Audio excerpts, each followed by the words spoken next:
Hello and welcome to another Walter Coding Productions video. Today we are covering part 1 on my series of videos on Regents physics with the waves unit. Today I am covering the concepts of pulses, periodic waves, and motion of particles. A pulse is a vibration in a medium that only carries energy. As time goes on, it loses energy from friction. This will reduce the amplitude of the wave over time, which is why waves get smaller over time. Like this cable I have, which I will violently throw onto the ground. Now let's see how this works. I have my lab partner here holding on one end as I hold the other. As you can see in this subpar demonstration is that the cord's energy I am giving it is fading over time as it falls, being absorbed by Kian. This is how a pulse looks and acts even in a physics problem. Pulses can also come together, which you will see commonly. This can either be destructive or constructive force.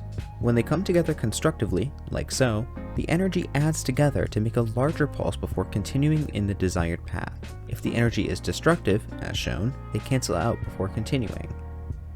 A periodic wave is defined as a set of regularly repeating pulses. So, this means that the periodic wave is like a pulse but repeats constantly at the same frequency.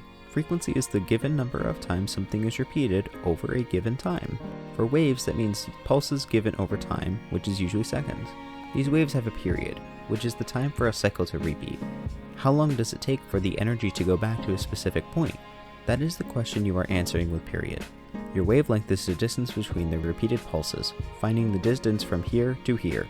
Each periodic wave has a classification, mechanical or electromagnetic. There are two types of mechanical waves, longitudinal and transverse. Transverse are the typical wave shape we think of. This is the common up and down of a sinusoidal wave.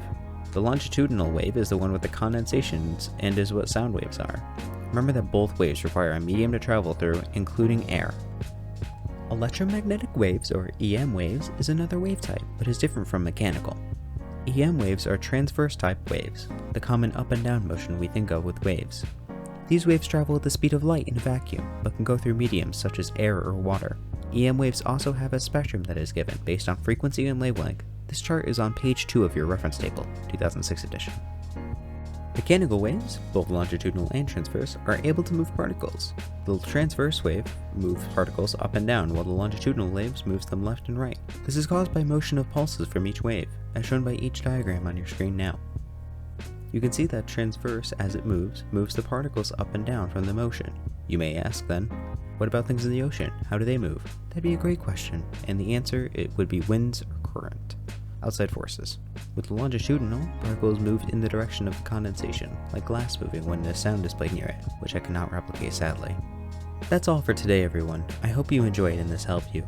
Next video is coming soon. Remember to reach out to a National Honor Society member today if you need help, and our website is below. See you soon everybody.